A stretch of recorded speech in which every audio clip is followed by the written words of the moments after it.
Olá, irmãos, boa noite, graça e paz.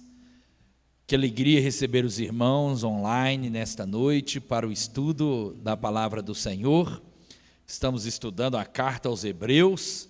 Na semana passada fizemos o capítulo 4, hoje estudaremos juntos o capítulo 5. Quero já agradecer aos irmãos que estão entrando aí no chat, já vão postando aí a saudação, e eu já quero acolher todos os irmãos com a graça e a paz do nosso Senhor Jesus Cristo. Amém? Vamos orar? Vamos agradecer ao Senhor? Senhor Deus e Pai, em nome de Jesus, queremos agradecê-lo por esta noite especial, queremos agradecê-lo pela Tua graça que é derramada sobre as nossas vidas. Nesta noite, ó Deus, nós estamos estudando a Tua palavra, queremos, ó Pai, te pedir que a Tua graça seja derramada sobre nós, que cada irmão possa compreender, que possamos, ó Deus, ouvir a palavra, guardá-la em nossos corações e obedecer à vontade do Senhor. Deus, em nome de Jesus, nós oramos. Amém. Vamos louvar ao Senhor? Amém. Nossa irmã Gabriela irá adorar ao Senhor com um cântico, grande é o Senhor. Vamos louvar juntos.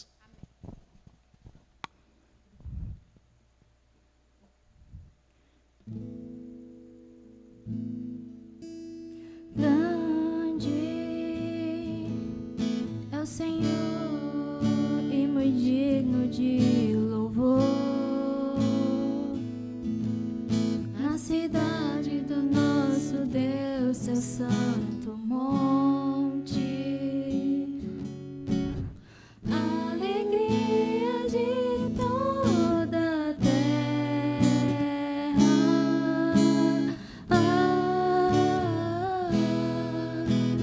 Grande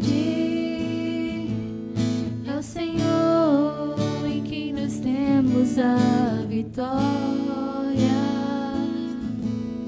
e que nos ajuda contra o inimigo. Por isso diante dele nos prostramos.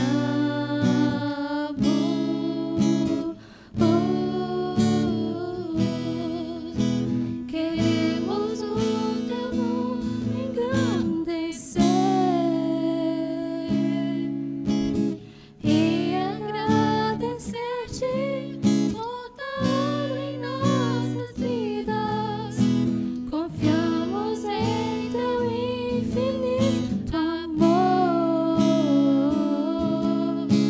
pois só tu és o Deus eterno sobre toda a terra e céu.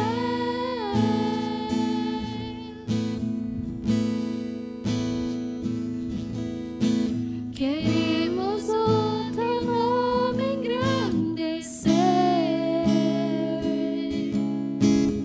e agradecer-te por tudo em nossas vidas. Confiamos em teu infinito amor, pois só tu és o Deus eterno sobre toda a terra e céu.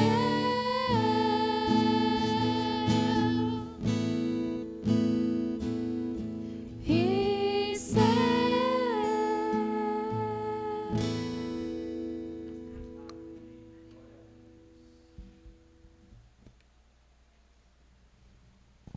Louvado seja o nome do Senhor. Obrigado, irmã Gabriela.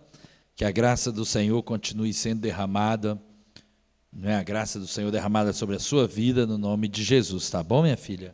Deus te abençoe. Muito bem, glória a Deus. Irmãos, os irmãos podem abrir as suas Bíblias juntamente aí comigo. Carta aos Hebreus, capítulo 5. São 14 versículos, não é?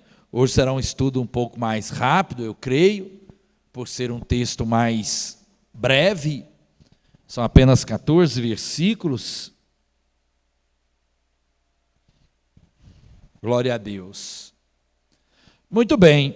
Então, irmãos, eu determinei assim, não é? Naquela organização que eu apresentei, um esboço que eu apresentei lá na primeira aula, se os irmãos pegarem o primeiro vídeo, os irmãos poderão rever isso, né? Relembrar essa fala. Eu fiz uma organização do esboço, irmãos, e organizei, né, os pontos do livro, cada ponto, cada parte do livro, de capítulo a capítulo. E dos capítulos 5 até o capítulo 10, nós vamos falar sobre a doutrina do sacerdócio de Cristo. Na verdade, essa doutrina já começou um pouquinho antes. No capítulo 4, a partir do verso 14, onde nós lemos que Jesus, o Filho de Deus, como grande sumo sacerdote.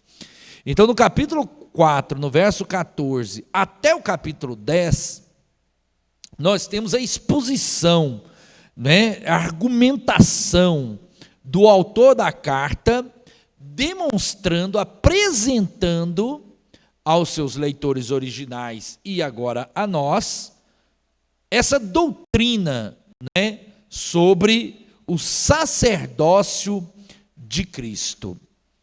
E no capítulo 5, especialmente, eu coloquei assim: Cristo superior ao sacerdote da antiga aliança. Então, a gente veio demonstrando, né, no capítulo 1, 2, 3, 4, e agora no capítulo 5 também, a superioridade de Cristo a determinados personagens do Antigo Testamento.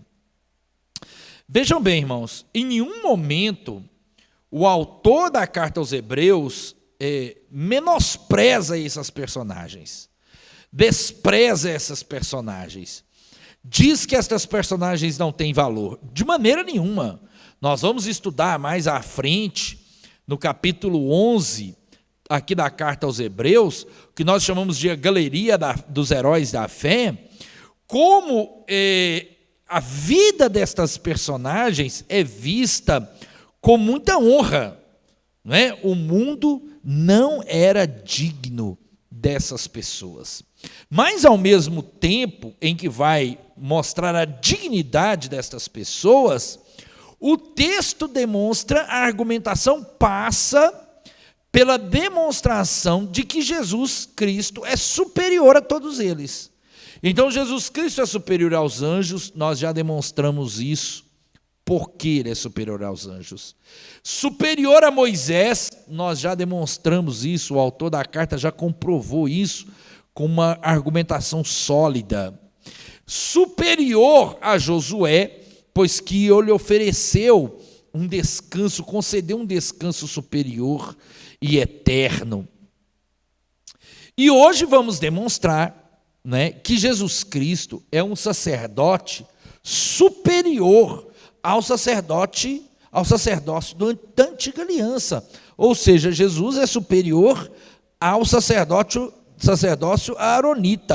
arônico, né? Ao sacerdócio que vem da descendência de Arão. Ou seja, Jesus é superior a esse sacerdócio. E essa demonstração, irmãos, da doutrina do sacerdócio de Cristo, nós iremos estudar até o capítulo 10. Os irmãos vão ver como o autor se aplica a demonstrar esta doutrina, essa importante doutrina, que é a doutrina do sacerdócio de Jesus. E depois, no finalzinho do capítulo, né, do verso 11 até o verso 14, e depois também todo o capítulo 6, praticamente todo o capítulo 6, o autor vai trabalhar com uma nova exortação, uma parênese, né? Como eu tenho demonstrado, que o texto aos Hebreus é sempre permeado por uma parte de doutrina, com uma argumentação teológica, e uma parênese, ou seja, uma exortação moral, uma exortação aos seus ouvintes originais, que eram cristãos judeus que estavam abandonando a fé, renegando a fé e voltando para o judaísmo. Então vem uma exortação do verso 1 do verso 11 do capítulo 5, verso 14, e depois praticamente todo o capítulo 6, uma exortação ao progresso da fé, uma exortação à edificação da fé. Então hoje nós vamos trabalhar esses dois pontos, né? Então, como eu já demonstrei, Cristo no capítulo 4, como já vimos, o autor demonstra que Jesus é superior a Josué, pois ofereceu o verdadeiro descanso. Imediatamente, ele começou a desenvolver a doutrina do sacerdócio de Cristo, no verso 14 do capítulo 4. Irá demonstrar que Jesus Cristo é o grande sumo sacerdote, superior ao sacerdócio aaronita. Ele demonstrará ao longo dos capítulos, né, dos capítulos até o capítulo 10, que negar essa verdade, que Jesus é superior ao sacerdócio, que Jesus é um sacerdote superior a Arão, que negar essa verdade é retroceder, né?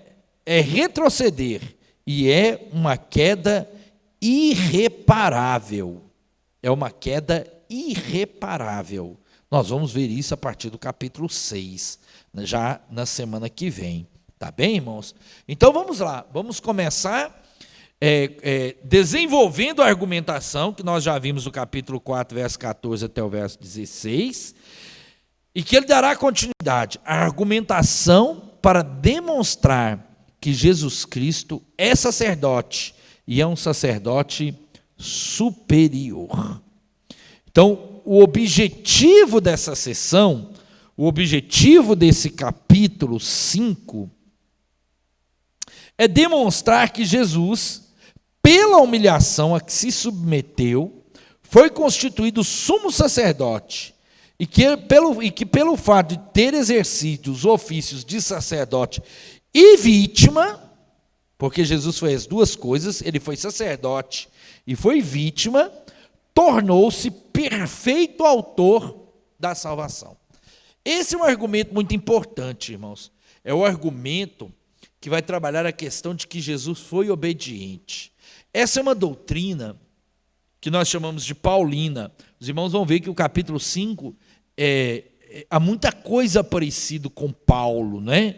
Muita coisa parecida com a doutrina de Paulo, que é a questão de demonstrar que Jesus Cristo foi obediente, e obediente até a morte, que ele se humilhou, que ele se fez carne, que ele se encarnou, que ele se tornou a semelhança de um homem, né? E se fez carne e foi obediente, foi servo, se humilhou até a morte. E é por isso, por essa humilhação que ele sofreu, né? Por essa humilhação que a ele foi dado, né?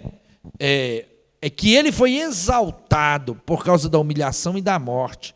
Ele foi exaltado e constituído autor perfeito, o perfeito autor da salvação. Então, o objetivo é demonstrar isso.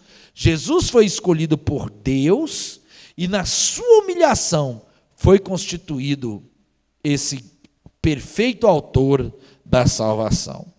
Também nós vamos ver, irmãos, eu acho que esse é um ponto importante da argumentação dessa sessão, e aqui eu penso não só dessa sessão, mas de toda a sessão que vai até o capítulo 10, que é a questão da função do sacerdote, né?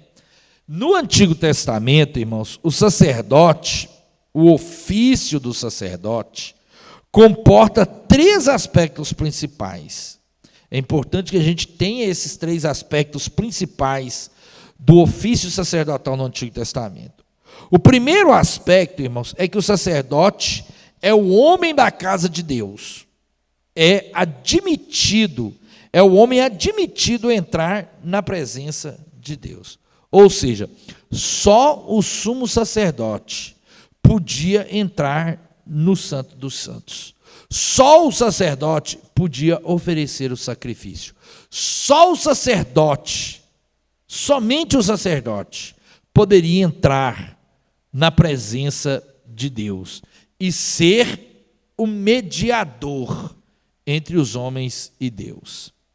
Segundo, irmãos, esse sacerdote consulta a Deus e transmite as suas decisões, ou seja, transmite a lei de Deus. Era função do sacerdote guardar a palavra de Deus e ensinar esta palavra de Deus aos homens. E terceiro, competia ao sacerdote no Antigo Testamento oferecer sacrifícios e oferecer dons, ofertas a Deus. Pois bem, na argumentação do autor da carta, os 2 primeiros ofícios também foram feitos por Moisés. Moisés era o homem da casa de Deus, era aquele que falava com Deus face a face, e também era o homem que consultava a Deus e recebia de Deus as decisões de Deus, e que também recebeu a lei e entregou a lei. Então, esses 2 primeiros ofícios, Moisés também fez. Eu diria até que Abraão também fez, mas principalmente Moisés. Agora, o terceiro ofício, que é oferecer dons e sacrifícios, essa foi uma função quase exclusiva do sacerdócio aaronita. E é aqui, nesse ponto, de oferecer sacrifícios, de oferecer-se como vítima, como sacerdote e vítima, e oferta, e dom, e sacrifício, porque Jesus foi ao mesmo tempo o sacerdote e o próprio sacrifício. É nesse terceiro ponto que toda a argumentação do capítulo 5 e depois a partir do capítulo 7, porque o 6 é exortação, não é? Mas o capítulo 5, 7, 8, 9, 10, o 6 é argumentação e outras exortações que nós vamos ver também ainda nessa parte. Toda a argumentação, irmãos, passa por essa ideia de que Jesus é um sacerdote capaz, constituído, preparado para oferecer-se como sacrifício, para oferecer o sacrifício. Pois bem, ditas estas coisas, vamos ler. Eu quero ler dos versos 1 ao 4 para demonstrar o sacerdócio araônico. Depois dos 5 ao 10, o sacerdócio de Cristo.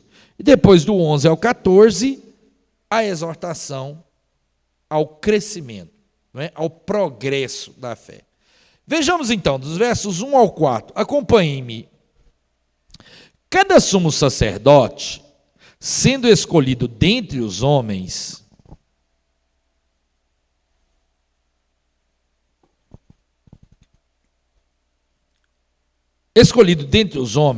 é constituído nas coisas relacionadas com Deus, a favor dos homens,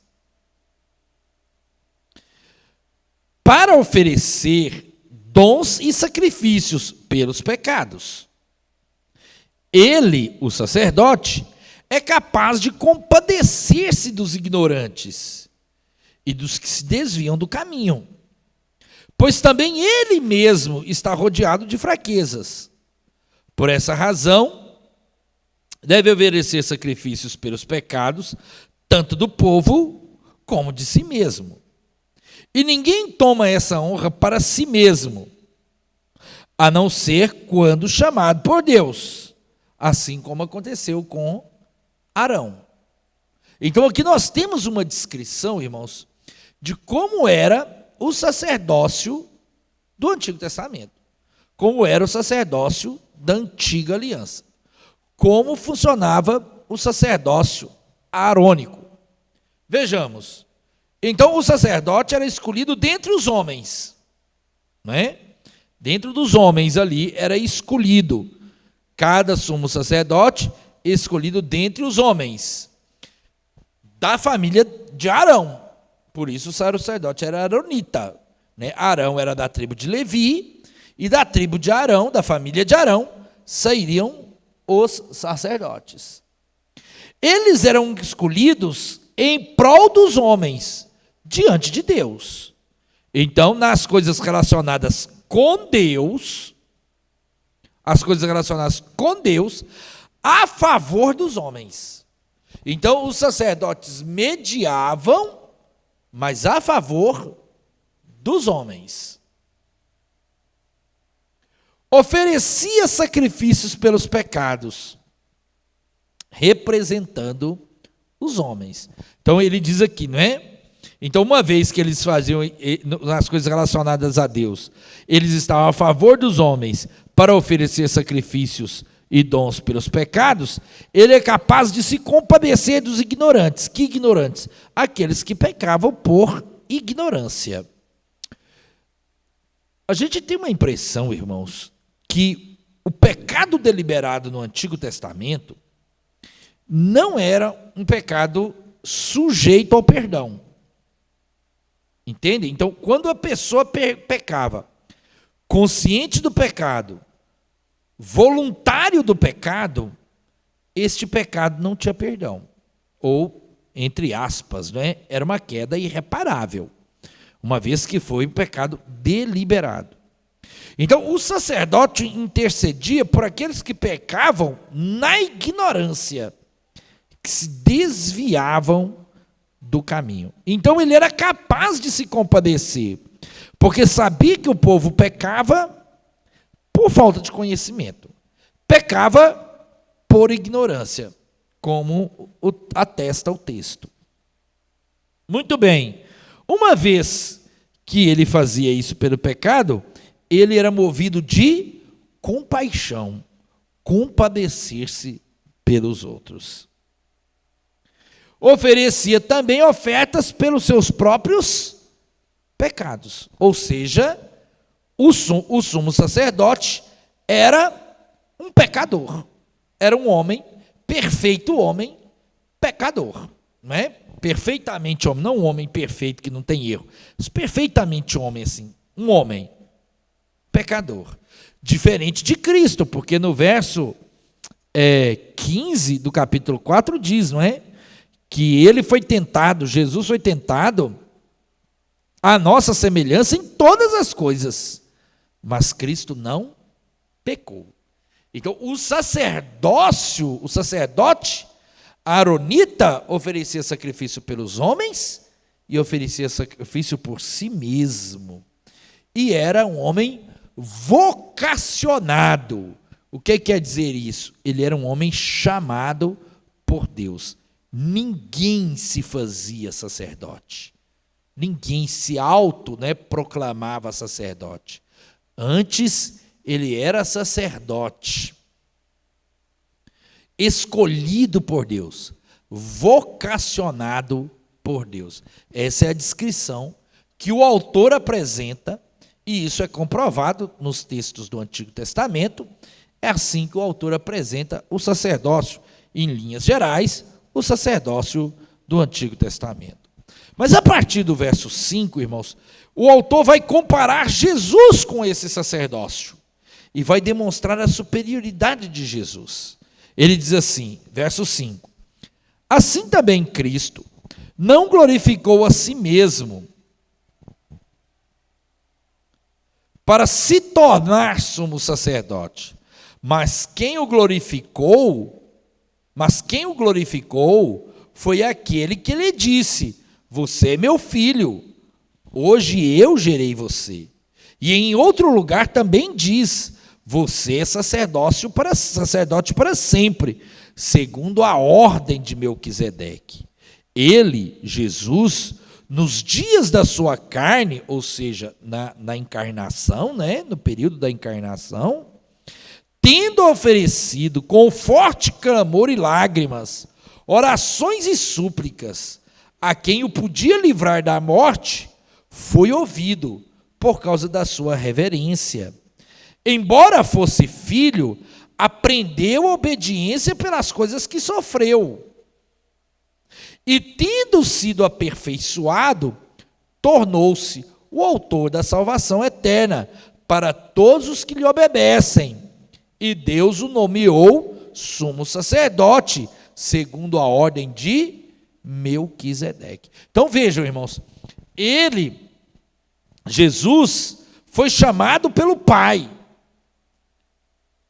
não é? Ele não se glorificou a si mesmo, ele não se autoproclamou sumo sacerdote, mas quem o glorificou, quem o constituiu sacerdote, sumo sacerdote, foi o próprio Pai. Ou seja, Jesus foi escolhido pelo seu Pai, pelo Deus Pai. E vejam, irmãos, que ele, nos dias da sua carne, isso fala da encarnação. Isso fala do primeiro estágio de humilhação do Cristo, que deixando, né, a sua glória, esvaziando-se de seus atributos divinos, assumiu a forma de homem, se fez homem nos dias de sua carne, ofereceu sacrifícios em forma de orações, súplicas, clamor, e ofereceu a si mesmo, ofereceu a sua própria carne como sacrifício pelos nossos pecados. Então Cristo foi escolhido pelo Deus Pai. O seu sacerdócio não é um sacerdócio como o de Arão, um sacerdócio passageiro que termina com a morte do sacerdote. Antes, o seu sacerdócio é eterno, porque ele clamou a Deus, aquele que podia livrá-lo da morte, e ele foi ouvido, porque ele ressuscitou. Jesus era um homem verdadeiro, não é? Ele assumiu a forma de homem, se fez carne nos dias da sua carne. Por isso, ele era capaz de representar os homens, como diz o texto aqui no capítulo 4, no verso 15, porque não temos sumo sacerdote que não possa se compadecer de nossas fraquezas. Ele pode se compadecer, ou seja, pelo contrário, ele foi tentado em todas as coisas, à nossa semelhança. Ele foi tentado em todas as coisas, mas sem pecado.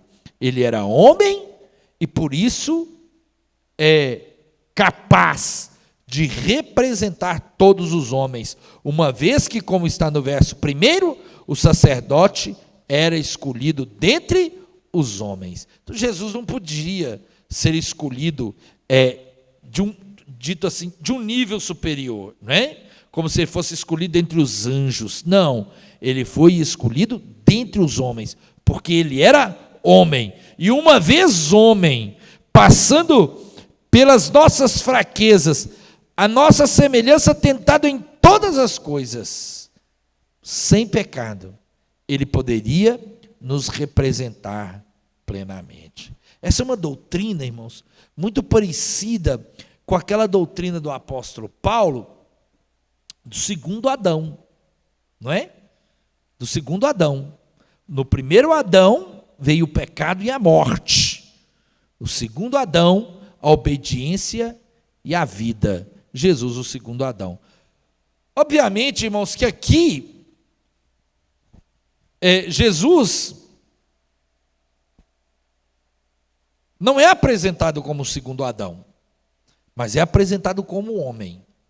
E como homem escolhido dentre os homens, pelo Deus Pai, pelo Deus Pai, ele é capaz de nos representar plenamente, representar os homens.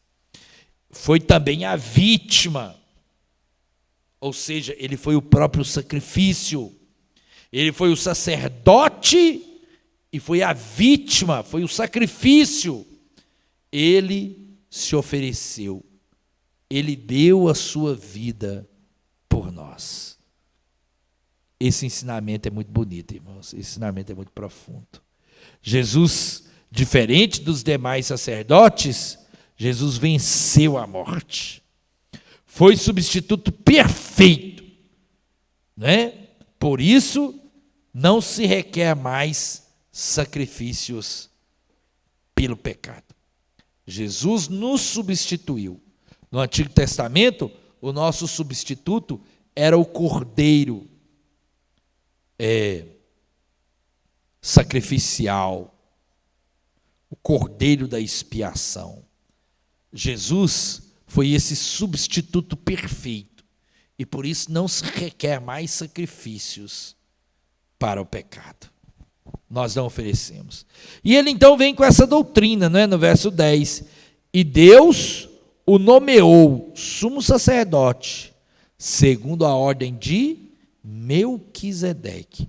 Ele vai retomar essa doutrina do sacerdote de Melquisedeque no capítulo 7. Ele vai retomar toda essa argumentação do sacerdote da ordem de Melquisedeque, né? E vai explicar isso novamente no capítulo 7. Por enquanto aqui, ele cita o Salmo, que diz, você sacerdote da ordem de Melquisedeque, não é? O Salmo 110, ele fala de novo aqui, no verso 10, e o nomeou o sacerdote segundo a ordem de Melquisedeque, e no capítulo 7, como nós veremos daqui 2 quartas-feiras, nós veremos, né, essa ideia do sacerdote da ordem, segundo a ordem de Melquisedeque. Como é que fica isso? De Arão aronita, ou arônico. Melquisedeque, melquisedecita, melquisedequita. Não sei, mas é mais ou menos por aí. Melquisedecita, provavelmente é por aí a expressão, né?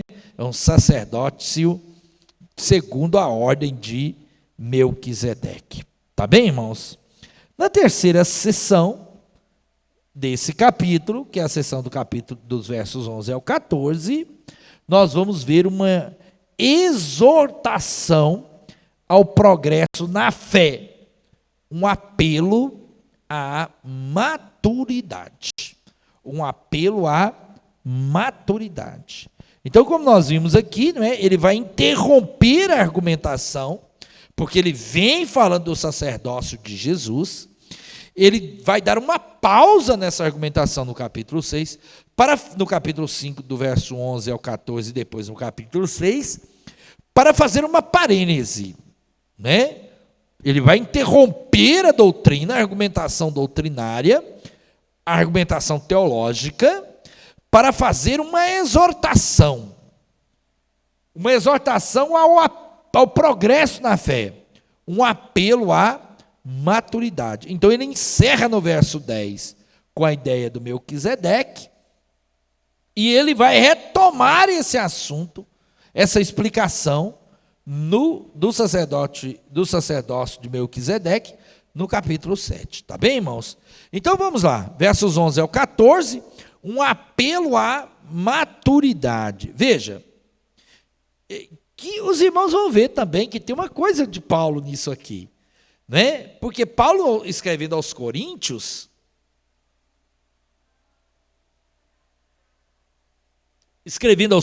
a sua primeira carta aos Coríntios, ele vai falar daqueles que são crianças na fé. Ele vai dizer, eu não pude tratá-los como pessoas maduras na fé, mas como crianças, porque entre vocês, ou como carnais, como crianças, porque entre vocês há dissensão. Lá em Coríntios, Paulo fala isso. Aqui ele não vai tratar da dissensão, que o problema aqui não é a dissensão. O problema aqui é o quê? A falta de maturidade. Porque, irmãos, nós precisamos ter essa posição sempre em mente. Para quem ele estava escrevendo? Para aqueles judeus que haviam tomado a sua decisão ao lado de Cristo e agora haviam se arrependido disso. E estavam retornando ao judaísmo. Estavam decaindo da fé. E então o autor vai argumentar, ele vai dizer, como pode ser isso? que vocês, sendo maduros na fé, estão abandonando a fé. Então vocês não são maduros na fé. Vocês já deveriam ser mestres, mas não são. Ainda são como crianças, necessitando do leite espiritual. Irmãos, é claro, assim, quando nós estudamos um ambiente social, quando nós estudamos um ambiente político, quando nós estudamos o ambiente do primeiro século, nós vamos ver que ser cristão, se tornar um cristão, era uma coisa muito difícil. Ele era perseguido pelos judeus, poderia ser denunciado para os romanos, os judeus poderiam denunciá-lo. Ele poderia perder o emprego, poderia ser mandado embora, poderia ser expulso do trabalho, porque havia se convertido, os judeus não aceitavam aquilo. Poderia ver os seus bens sendo confiscados, poderia ser preso, poderia ser morto. Não é de estranhar, irmãos, não é de estranhar que alguns cristãos, os judeus cristãos, estivessem com as suas malinhas prontinhas para voltar ao judaísmo. Não é de estranhar. Mas o autor da carta vai exortá-los e dizer assim, olha, retornar, voltar ao judaísmo, isso é imaturidade. Vocês não aprenderam, vocês não cresceram, vocês não desenvolveram a fé, vocês não amadureceram na fé, não progrediram na fé, ainda são como crianças. O argumento passa por esses dizeres. Vejamos, acompanhem-me, verso 11. A esse respeito, temos muitas coisas a dizer. A respeito de quê que ele tem muitas coisas a dizer? Ao sacerdócio de Jesus. A esse respeito, a respeito de quê? A doutrina do sacerdócio de Cristo. Sacerdote da ordem de Melquisedeque. Ainda temos muita coisa para dizer, e vamos dizer, no capítulo 7. Ainda temos muita coisa para dizer sobre essa doutrina. Coisas difíceis de explicar. Porque vocês ficaram com preguiça de ouvir. Não é difícil de explicar, porque a doutrina é difícil. A doutrina não é tão difícil. É difícil de explicar porque vocês se tornaram preguiçosos para ouvir. Duro isso, né? Essa expressão, duro. O que eu estou explicando não é difícil. Está ficando difícil porque vocês são preguiçosos para ouvir. São preguiçosos para ouvir. Eu vou dizer um negócio para os irmãos. Eu sou pastor, irmãos.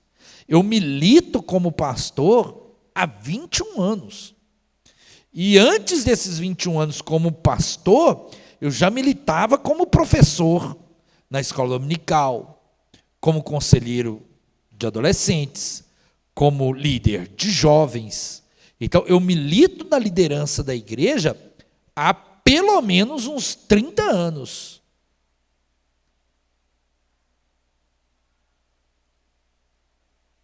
Tem que dizer assim, né?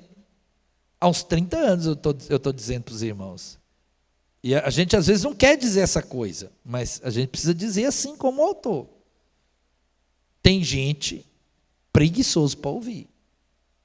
Tem gente que a gente ensina. Fala. A gente prega. Exorta.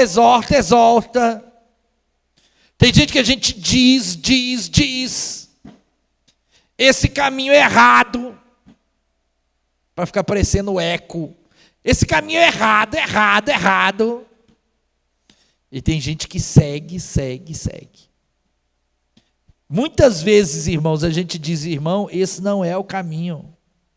O caminho é esse outro. E a pessoa permanece no caminho errado. É incrível, irmãos. É incrível. É incrível, às vezes eu acho, como as pessoas são preguiçosas para ouvir. E aí eles dizem assim, pastor, é que o evangelho é difícil. O evangelho não é difícil. Não é difícil de explicar. Às vezes as pessoas se tornaram preguiçosas para ouvir. A gente podia dormir sem essa. Mas não vamos. Vamos ouvir o autor aos Hebreus. E vamos dormir com essa. Preguiçosos para ouvir. Não é?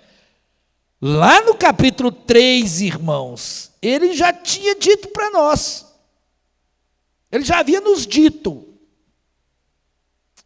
Quando ouvires a voz do Espírito, não endureçam o coração.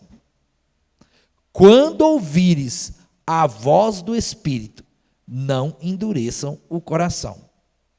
Endureceram o coração, porque são preguiçosos para ouvir. A gente podia dormir sem essa. Mas não, nós vamos ouvir o autor, nós vamos ouvir o autor inspirado, e nós vamos dormir com essa. Preguiçosos para ouvir. Duro isso, mas é isso aqui que está escrito. Pois quando já deviam ser mestres, levando em conta o tempo decorrido, vocês têm novamente necessidade de alguém que lhes ensine quais são os princípios elementares dos oráculos de Deus. Irmãos, não tem um trem que me dá mais. Né, Júnior? Não tem um trem que me dá mais gastura que isso.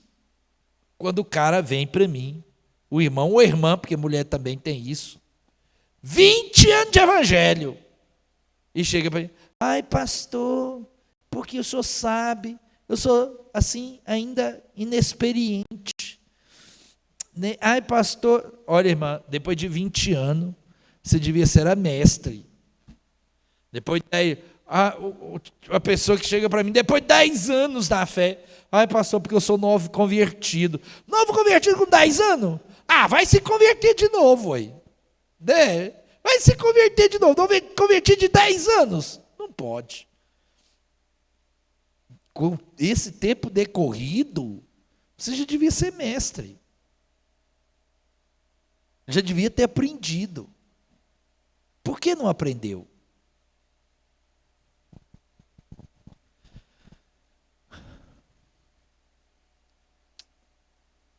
Pois quando já deviam ser mestres, levando em conta o tempo decorrido, vocês têm novamente necessidade de alguém que lhes ensine quais são os princípios elementares dos oráculos de Deus. É isso que o autor está falando. É isso aqui. Vocês se converteram, no caso aqui agora os leitores originais, com esse tempo decorrido, vocês deviam ser mestres. E agora estão voltando, estão negando a fé. Vocês estão precisando que eu escreva uma carta como essa, para ensinar de novo os elementos fundamentais da fé, dos oráculos de Deus. Ensinar de novo as coisas básicas. Vocês estão precisando de ouvir de novo. Já deveriam ser mestres, mas estão negando a fé. Irmãos, como é difícil, irmãos.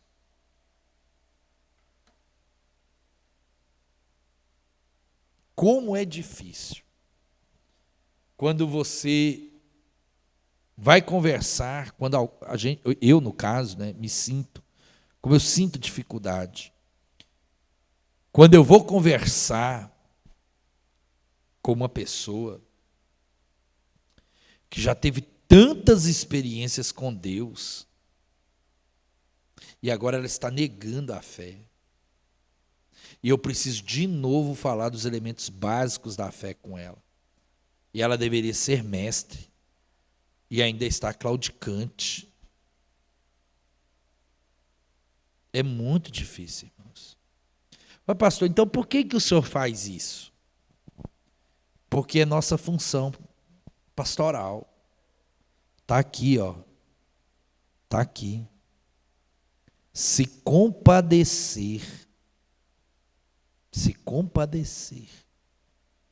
Jesus Cristo também foi compassivo comigo. E eu preciso ser compassivo com vocês. Muitas vezes.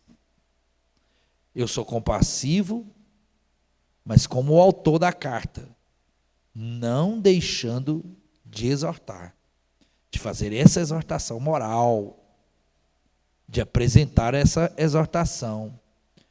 Tornaram-se, ficaram com preguiça de ouvir.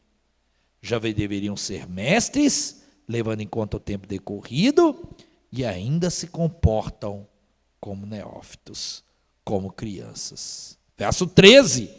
Ora, todo aquele que se alimenta de leite é inexperiente na palavra da justiça, porque é criança. Mas o alimento sólido é para os adultos, para aqueles que pela prática, pela experiência, têm as suas faculdades exercitadas, para discernir não somente o bem, mas também o mal. Também o mal. Então ele fala do imaturo e dos maduros. O imaturo é aquele que tem preguiça de ouvir. O imaturo é aquele que já deveria ser mestre e, no entanto, se comporta como uma criança. O imaturo é como uma criança na fé, que ainda precisa do leite e que é inexperiente, portanto é inexperiente na fé. Já os maduros merecem o alimento sólido e são capazes de discernir o bem e o mal. Irmãos, eu vou passar para a aplicação aqui para dizer uma coisa para os irmãos. Isso aqui me fez muito pensar.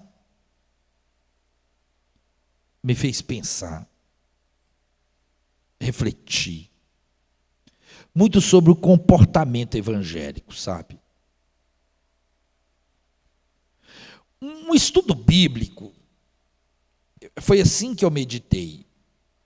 Eu quero que os irmãos entendam a minha reflexão. Um estudo bíblico é como um alimento sólido. O estudo bíblico como um alimento sólido que nós queremos transmitir, é o alimento que nós queremos trazer, é o alimento que a gente quer apresentar, é o alimento que a gente quer servir os irmãos. Todavia, nós constatamos que a grande maioria dos irmãos fogem dos estudos bíblicos profundos. Fogem disso. A grande maioria das pessoas, dos cristãos, fogem disso. E vão em busca de quê? Vão em busca de um tipo de culto que não favorece o progresso na fé. É sempre aquele tipo de culto que oferece mais o presente do que o presenteador. Que oferece mais o dom do que aquele que dá o dom. Né? Que oferece a cura, mas não oferece o curador. É aquele culto em que as pessoas vão atrás das suas bênçãos materiais. Observem, irmãos. Observem como um culto muitas vezes, regado com elementos da emoção, regado com elementos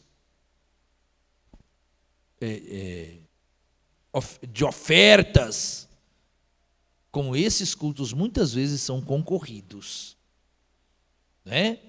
Aqueles cultos em que as pessoas dizem para você assim, que você vai ser vitorioso, que a sua vitória tem sabor de mel, que você vai vencer, que você não vai passar mais luta, que você vai realizar todos os seus sonhos, que tudo vai dar certo para você, que você é o filhinho do papai. Observe, irmãos, como o culto regado com essa linguagem, que não favorece o amadurecimento, muitas vezes é concorrido. E o culto que oferece um alimento sólido, que oferece um alimento substancial, que vai fortalecer a sua fé e garantir a sua fé no meio da luta, como as pessoas não querem esse culto, irmãos. Observem isso para os irmãos verem. Eu às vezes fico intrigado, impressionado com isso. Essa leitura me fez refletir sobre isso.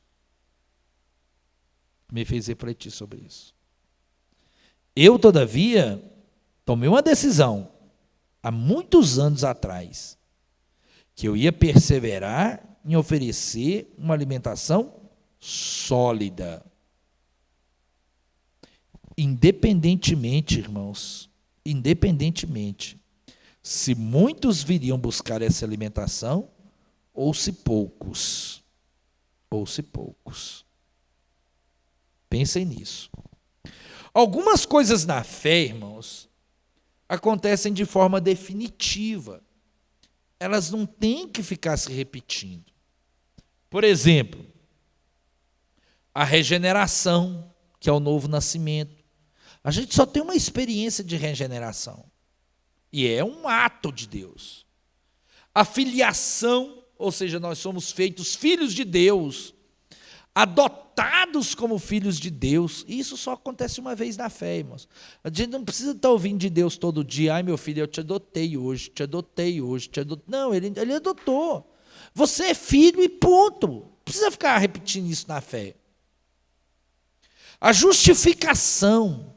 Nós somos justificados uma vez por todas pelo sangue de Cordeiro. Pronto. Né? O pastor Hernandes Dias Lopes, no seu livro sobre a carta aos Hebreus, ele diz que essas coisas acontecem uma única vez, e eu concordo com ele. E ele também diz que outras coisas requerem um desenvolvimento, e eu também concordo com ele. Então, a santificação é uma dessas coisas. É um ato, é progressivo. Nós vamos vencendo e vamos nos santificando todos os dias. A plenitude do Espírito, ninguém está cheio do Espírito o tempo todo. Nós estamos sempre buscando a plenitude do Espírito. Buscando ser cheio do Espírito. Enchei-vos do Espírito. Isso é uma busca constante. É preciso progredir nisso. A maturidade, a edificação, ser edificado pela palavra. Irmãos, isso é constante, né? Não dá para você parar de crescer na fé. A fase do neófito, do novo da fé, a fase do primeiro amor é linda. É uma fase bonita. É uma fase linda. É uma fase maravilhosa. Mas você precisa passar de fase. Quando eu era menino, eu fazia coisas concernentes aos meninos. Mas agora que sou adulto, homem, eu faço as coisas de homem. Eu preciso crescer. Entendem, irmãos? Alguns crentes estão estacionados. Isso é uma verdade. Alguns crentes estão estacionados. pararam de crescer há muito tempo. Cresceram em umas áreas, não cresceram em outras. Eu vejo crentes que são fiéis em uma coisa e não conseguem ser fiel em outra. Pararam de crescer, estacionaram. Eu vejo crentes lutando, irmãos, com coisas elementares. Coisa que a gente já tinha que ter aprendido há muito tempo. Ter aprendido a acolher o visitante. Crentes que já deveriam ter aprendido a acolher os irmãos mais fracos na fé. Crentes que já deveriam ter aprendido a ter paciência uns com os outros. São coisas elementares. Crentes que já deveriam ter aprendido a transmitir a fé, a evangelizar, a compartilhar a fé. Estão estacionados. Crentes que já deveriam ter aprendido a conviver em família. E estão estacionados. Crentes que deveriam ter aprendido uma série de coisas, irmãos. E estão estacionados. Tem muitos cristãos que ou por preguiça de ouvir, e o texto que diz, viu, irmãos, eu estou chamando ninguém de preguiçoso, é o texto que está. Se você está achando ruim, briga com Deus depois que Ele chamou a gente tudo de preguiçoso para ouvir. Ou pelo menos aqueles que estão parados. Né? Aqueles que estão estacionados. Não me admira que às vezes nós vamos em algumas igrejas, ou até mesmo aqui na igreja, irmãos, eu tenho que estar explicando as coisas mais básicas da fé. Mas tem muitos crentes que estão estacionados. Pararam de se desenvolver na fé. Não pode parar, irmãos. Não pode parar. Não crescem em algumas áreas da vida espiritual. Então, essas são algumas implicações, irmãos. Tem coisa que eu sei, é uma vez só e está bom. Foi uma única vez. Mas tem coisa, irmãos, que a gente não pode parar. A santificação, ser cheio do Espírito, a plenitude, a maturidade espiritual, a edificação na fé. Isso me faz lembrar Paulo, capítulo 4 da sua carta aos Efésios, que ele fala que nós devemos crescer na fé, para não sermos como meninos levados de um lado para o outro por toda sorte de doutrinas. Pensa bem nisso, irmãos. Pensem bem nisso. Pensem bem nessas coisas. Aonde é que você parou? Aonde é que você parou? Apocalipse, né? Lembra onde você pecou, onde você parou. Volta ao primeiro amor. Resgata não só as doutrinas alimentares, mas passe a desejar o alimento sólido. Passe a desejar um alimento de pessoas maduras, que é estudar as doutrinas. No caso aqui, irmãos, nós vamos ver, esse alimento sólido é a doutrina do sacerdócio de Cristo. Vamos ouvir. Como eu preguei domingo, vamos abrir os olhos, vamos pedir a Deus, Senhor, que se abram os nossos olhos, que nós nos tornemos a ver, que nós possamos amadurecer na fé, em nome de Jesus. Tá bem, irmãos? Pois bem, quero mandar um beijo para todos os irmãos que estão acompanhando, que a graça do Senhor seja sobre a sua vida e sobre a sua família. Que Deus te abençoe em nome de Jesus. Que Deus abençoe a sua família, no nome de Jesus. E vamos despertar. Vamos amadurecer, no nome de Jesus. Amém. Oremos. Senhor Deus e Pai, louvado seja teu nome. Deus, eu quero agradecê-lo, Senhor, por esta palavra, e quero agradecê-lo por tudo, quero agradecê-lo porque o Senhor é bom, ó Deus, e rogo para que o Senhor continue derramando a tua graça sobre nós. Ó Deus, que nós possamos compreender este mistério, possamos compreender essa revelação, possamos compreender esta doutrina do sacerdócio de Cristo, que cada irmão busque o alimento sólido, como crente maduro na fé, possamos, ó Deus, ficar satisfeitos que recebemos o leite, mas agora é hora de crescer. Ó Deus, que cada irmão ouça esta palavra e aplique esta palavra no seu coração, no nome de Jesus. Ó Deus, e oramos pelos nossos irmãos enfermos, que a tua graça seja sobre todos. Em Cristo Jesus oramos. Amém. Irmãos, Deus abençoe os irmãos. Um beijo do pastor para todos. Graça e paz.